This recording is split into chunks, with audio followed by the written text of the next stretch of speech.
Привет, мои хорошие! Сегодня приготовим с вами вот такой замечательный тыквенный крем-суп. Он очень полезный, очень легкий, он просто замечательный, поэтому не будем терять с вами времени и приступим. Что же нам для этого требуется? Чеснок мы очистили, отправляем в чашу мультиварки. Морковь очистили, конечно, от кожуры, промыли и нарезаем на произвольные кусочки. Вы можете не мельчить, у нас будет крем-суп, поэтому все овощи в дальнейшем мы переработаем блендером. Поэтому и заморачиваться нам тоже не стоит над нарезкой наших овощей. Очищенный картофель мы также промыли хорошенько после очищения и нарезаем на произвольные кусочки. Отправляем все в чашу мультиварки. Или же вы можете отправить в кастрюлю, если вы готовите на плите. Потому что, в принципе, мультиварка это не то, что там супер готовка какая-то идет определенная. Нет, это кастрюлька, из которой наши овощи при варке, наши супы просто не выкипают. Она оставляет плиту в чистоте. Плюс для нас, для хозяек, намного меньше головной заботы. Теперь добавляем тыкву. У меня она замороженная, я предварительно ее уже промыла, прочистила и нарезала на кубики. Вы можете использовать также замороженную, как и я, или свежую. Еще нам, конечно, потребуется лук. Вы его нарезаете на четвертинки и отправляете опять же в чашу или в кастрюльку. Я лук не обжариваю, как это делают многие, потому что у нас будет суп-пюре, мы добавим сливки, мы добавим специи, и у нашего будущего супа будет прекрасный аромат. Поэтому и заморачиваться тоже не стоит.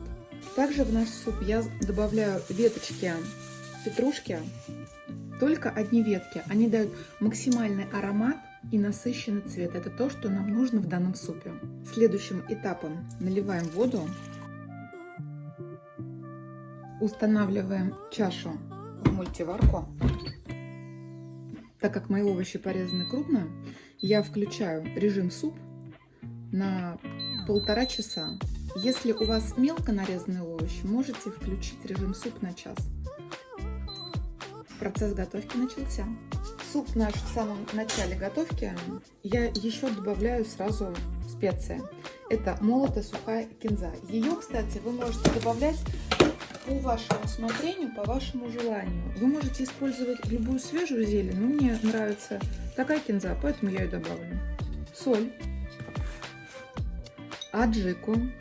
У меня домашняя, вы также можете использовать и покупную. Ну и, конечно же, томатную пасту. Без нее никуда. Большая столовая ложка, здесь примерно 50 грамм. Запиваю и даже сейчас ничего не перемешиваю.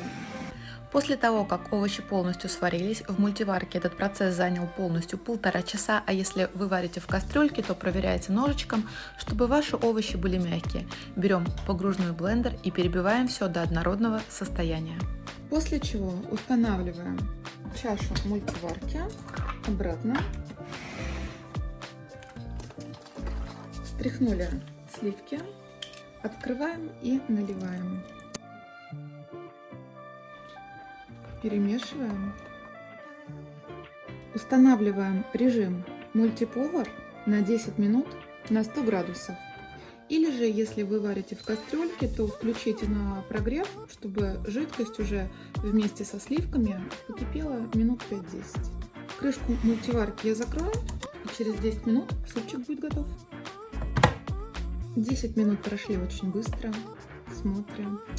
Ой, какой замечательный у нас получился крем-суп. В меру густой и очень-очень ароматный. Украшаем по желанию зеленью. Теперь пробуем. А еще суп можно украсить тыквенными семечками или гренками из белого хлеба. Изумительно! По желанию можете добавить соль и перец. А так, приятного аппетита, готовьте с любовью и будьте здоровы!